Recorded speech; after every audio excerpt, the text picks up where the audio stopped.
یہ دیکھیے عید میلاد النبی منانے کے ثبوت میں کتاب لکھ دیا، اور میں پڑھا ہوں دلیل کچھ ہے نتیجہ کچھ ہے. دیکھیے دلیل کچھ ہے اور نتیجہ کچھ ہے. دلیل صحیح ہے، نتیجہ غلط ہے. یہ دیکھیے دلیل کیا دیتے، عید میلاد النبی کی دلیل دے رہے. دیکھیے حضور صلی اللہ علیہ وسلم مدینہ تشریف لائے تو وہاں کے یہودیوں کو عاشورہ کا روزہ رکھتے ہوئے دیکھا تو ان سے دریافت فرمایا کہ تم عاشورہ کا روزہ کیوں رکھتے ہو؟ انہوں نے کہا کہ یہ دن نہایت مقدس ہے، مبارک ہے. اسی دن اللہ نے فرعون کو غرق فرمایا اور موسیٰ کو نجات بخشی، اور ہم تعظیماً اس دن کا روزہ رکھتے ہیں. حضور صلی اللہ علیہ وسلم نے فرمایا ہم موسیٰ کا دن منانے میں تم سے زیادہ حقدار ہیں. ٹھیک ہے، حدیث صحیح ہے، کوئی اختلاف نہیں. اب نتیجہ دیکھو، بس حضور صلی اللہ علیہ وسلم نے خود بھی روزہ رکھا، صحابہ کرام کو روزہ رکھنے کا حکم دیا. معلوم ہوا اب یہاں فراڈ کر رہا ہے یہ مولوی، یہاں فراڈ کر رہا ہے. جس دن اللہ کی کسی خاص نعمت کا نزول ہو یا کسی مصیبت سے نجات ہو، نہ صرف اس دن بلکہ ہر سال اس تاریخ کو اللہ کا شکر ادا کرنا چاہیے. ابھی نبی صلی اللہ علیہ وسلم نے روزہ رکھا، صحابہ نے روزہ رکھا، آج تک مسلمان روزہ رکھ رہے ہیں. کیا یہ دلیل نبی صلی اللہ علیہ وسلم کو سمجھ نہیں آئی؟ نعوذ باللہ. صحابہ میں کسی کو سمجھ میں نہیں آئی، کسی امام کو سمجھ میں نہیں آئی، کسی محدث کو سمجھ میں نہیں آئی کہ اس سے دلیل نکال کر کے عید میلاد النبی منائے اور منوائے.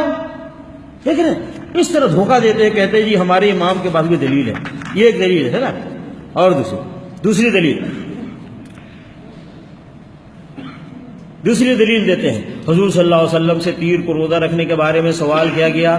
آپ نے فرمایا اس دن ہی میں پیدا ہوا ہوں، اس دن میں پیدا ہوا ہوں اور اسی دن مجھ پر نبوت نازل ہوئی. تو نبی علیہ السلام کہتے ہیں کہ پیر والے دن روزہ رکھنا صرف حضور صلی اللہ علیہ وسلم کے یوم ولادت کی وجہ سے عظیم فضیلت رکھتا ہے. ہمیں چاہیے کہ جب ربیع الاول کی تشریف آوری ہو، اول سے آخر تک سے انتہائی تعظیم و تقریر کا مظاہرہ کیا جائے. دیکھیں فراڈ کیسے کر رہا ہے.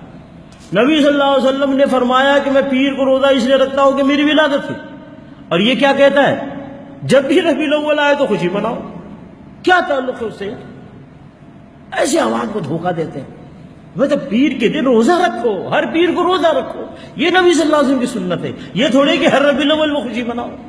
یہ کہاں سے لے کر کے آئے؟ ٹھیک ہے نا. اب دیکھیے آگے تعجب ہوتا ہے کیسے قوم کو.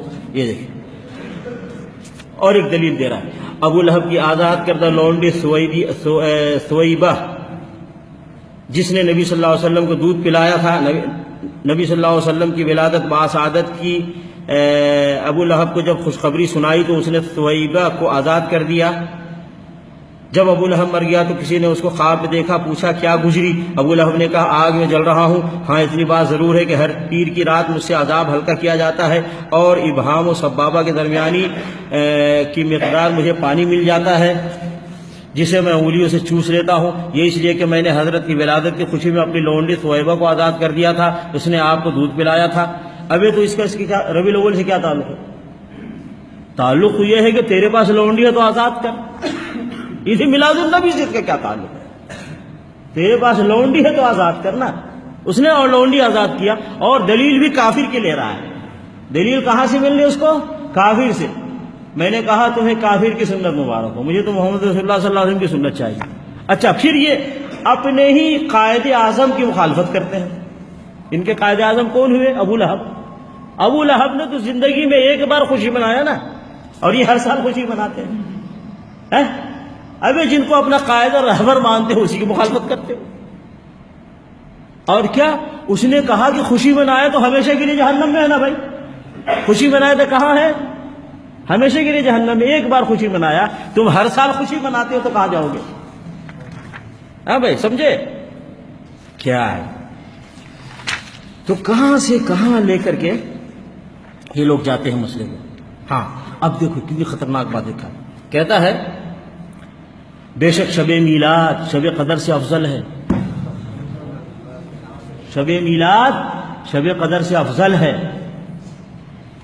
وجہ بتا، اس لیے کہ شب قدر حضور کو عطا کی گئی جبکہ شب میلاد خود آپ کے ظہور کی رات ہے.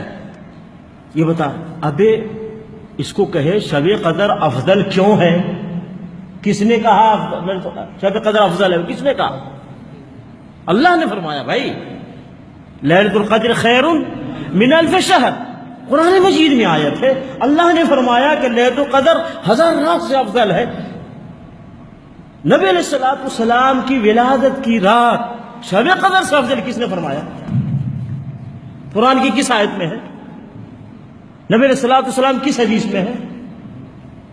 اپنی طرف سے گھڑ کے کہ شب قدر سے افضل ہے وہ رات جس رات نبی علیہ الصلوۃ والسلام کی ولادت ہے۔ واللہ کتنی بڑی جرات کرتے ہیں یہ لوگ کہ اللہ کے حکم کے مقابلے میں اپنا حکم جاری کرتے ہیں اور اللہ کے حکم کو چھوٹا اپنے حکم کو بڑا کر دیتے ہیں۔ کتنے افسوس کی بات ہے۔ تو بہرکہ میں اس لیے دکھایا کہ یہ لوگ اس طرح کی کتابیں میں لکھتے ہیں کہ عید میلاد النبی منانا چاہیے اور دلیل بھی دیتے ہیں، دلیل کچھ ہے اور نتیجہ کچھ اور ہے۔ اس طریقے سے گمراہی پھیلاتے۔ کیوں؟ یہ مولوی، میں نے کہا نا، یہ کون کہتا ہے عید میلاد النبی مناؤ؟ مولوی کا ایک گروپ ہے، اس کا انکم ہے، یہ کتابیں لکھنے والا مولوی ہے، وہ تو کہے گا عید میلاد النبی مناؤ۔ تو اللہ رب العالمین ہمیں اور آپ کو دنیا کے سارے مسلمانوں کو دین حق کو سمجھ کر اور دین حق پر چلنے کی توفیق عطا فرمائے اور ہر قسم کے خرافات سے اللہ تعالی حفاظت فرمائے۔